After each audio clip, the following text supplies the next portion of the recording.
Hello everyone. Welcome back to YAJE'S Garden. This video is for you who have been thinking, I want to grow a garden, but I don't have space. I only live in an apartment somewhere. I live in the city. There's no space. If you've been thinking you want to grow a garden, but the space is not enough, come closer. Lean in. This video is for you. I'm going to share with you 5 actionable steps that you can take to get into gardening this 2025. So if you would like to hear what those 5 steps are and see how somebody that I know implemented these 5 steps and got produce for themselves from their patio, then stay tuned. Now let's get started.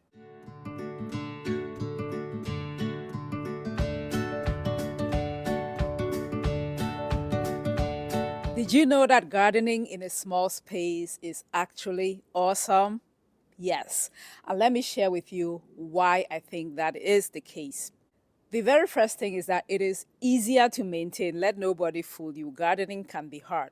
But if you're only growing things in a very small space, in a balcony or patio somewhere, it is actually super easy to maintain, which helps keep the joy. It keeps the joy in gardening. The second reason is that you're growing vegetables, you're growing herbs, which can help save you money. And then the third reason is that you are creating a small green space around you, and that can be extremely good for your mental well-being.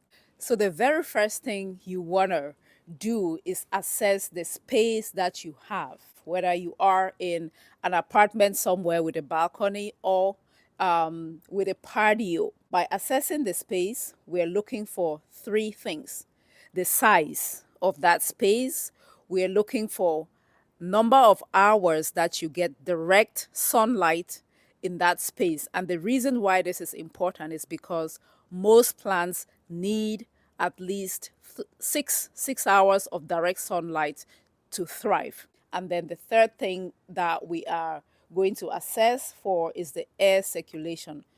We want the area to have some air circulating. And I say that because some balconies or some patios are like in a box, and if air is really not circulating, you can run into problems with disease. Step number 2: containers. Most gardening in patios or balconies will have to take place in containers. So we are gonna look for containers. You can use fabric bags, or you can buy containers, or you can recycle containers.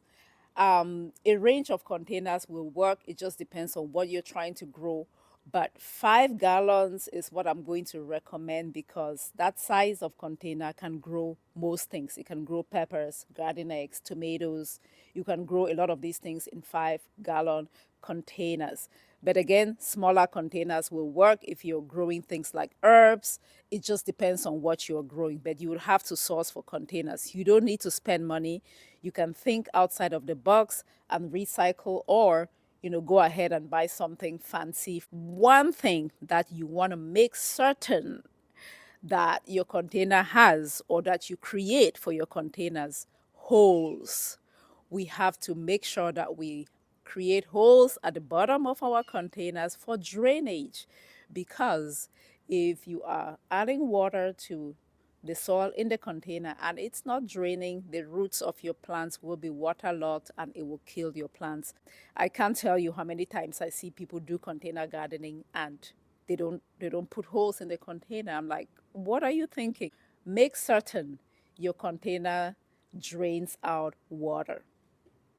We are on step number 3. Step number 3 is what to actually plant. Now, what you plant is going to depend on the size of the space that you have and what you prefer.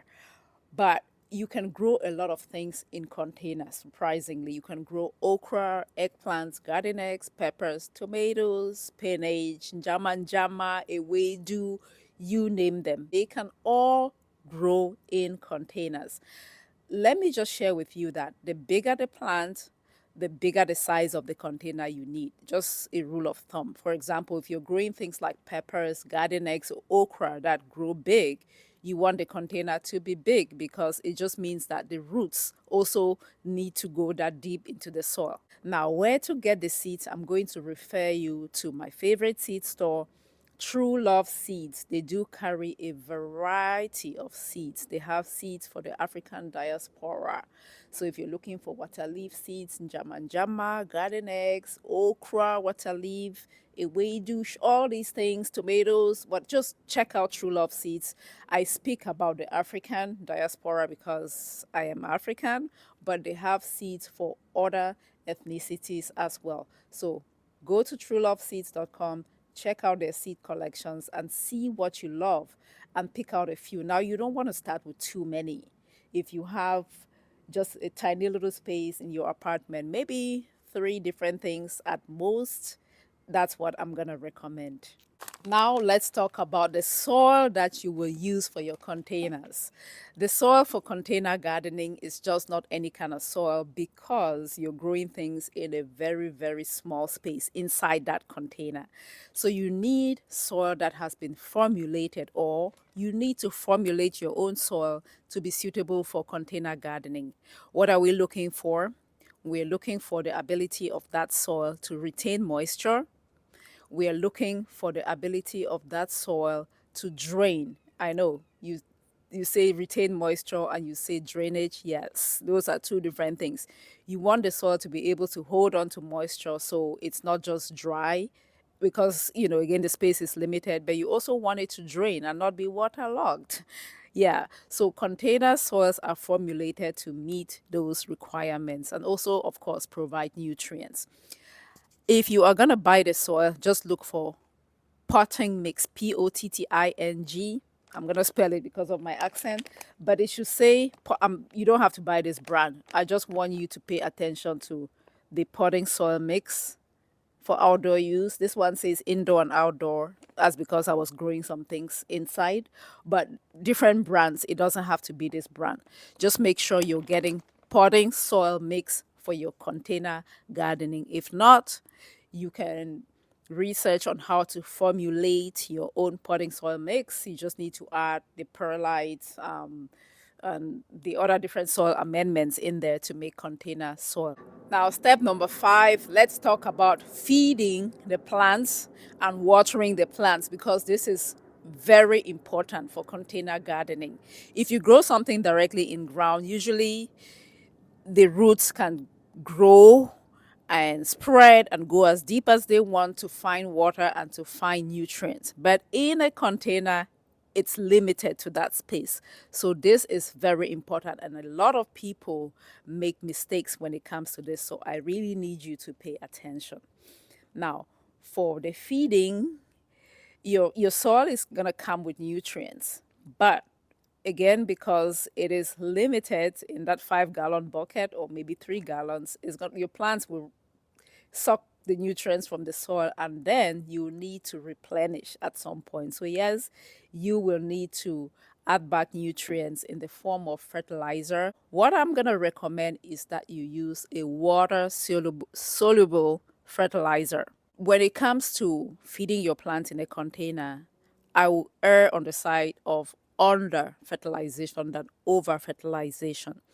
Because when you add too much fertilizer, it just sits in the container and it can kill your plants very easily. It just sits there and it can kill your plants. So this is something to pay attention to. Don't think you need too much. Follow the instructions on the package. And if you're not sure, less is better. Now let's talk about watering your plants, the watering frequency, because this is important. Again, if your plant is growing directly in ground, it can always find water, but in a container, the water dries up, that's it. Your plants are going to die. So you need to pay attention. Your eyes need to be on your plants. You need to be checking your plants frequently to see if it needs water. Now, you don't want to put too much water to the point where it's waterlogged, but if your roots dry up, it's very hard to recover. So when it comes to watering your plants in containers, if you're already using good quality potting mix soil and you have sufficient drainage, I'm going to err on the side of over watering because it's going to drain anyway. than forgetting to water and then coming back one day and your plants are all dead.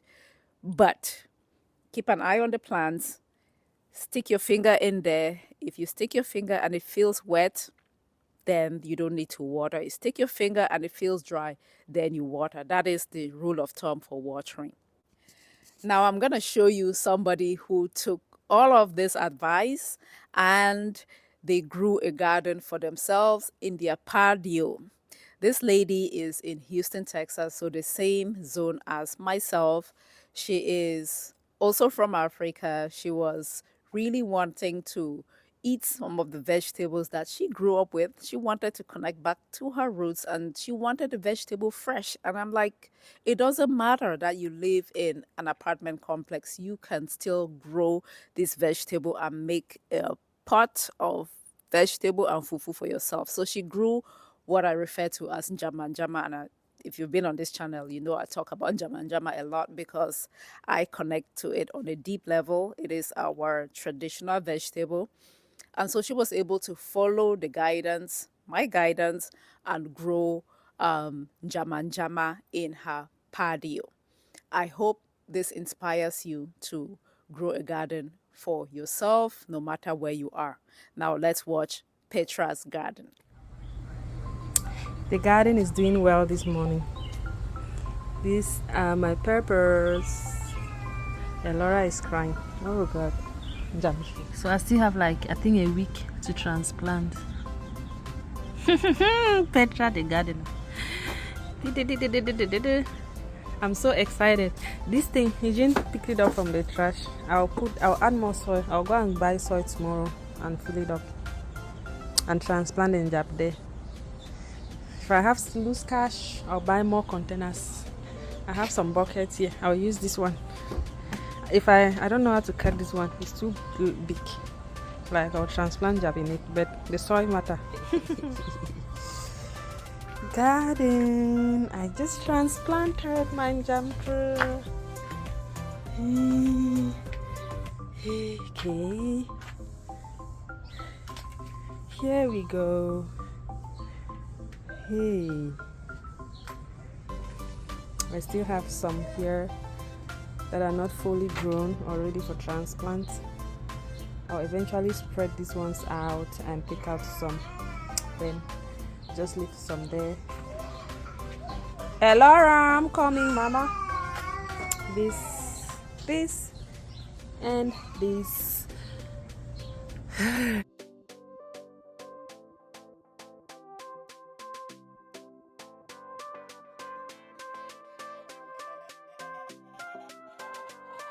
And we got a meal out of it.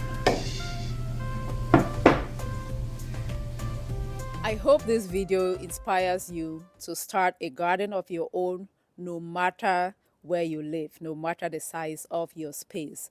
It is possible. Thank you so much for watching. Again, if this video added value to you, I have a small ask. Kindly just give the video a thumbs up and help me share the video with a friend to grow the community and just to encourage me as well. I will catch you in my next video. And until then, remember, when you grow a garden, you grow health. Bye-bye.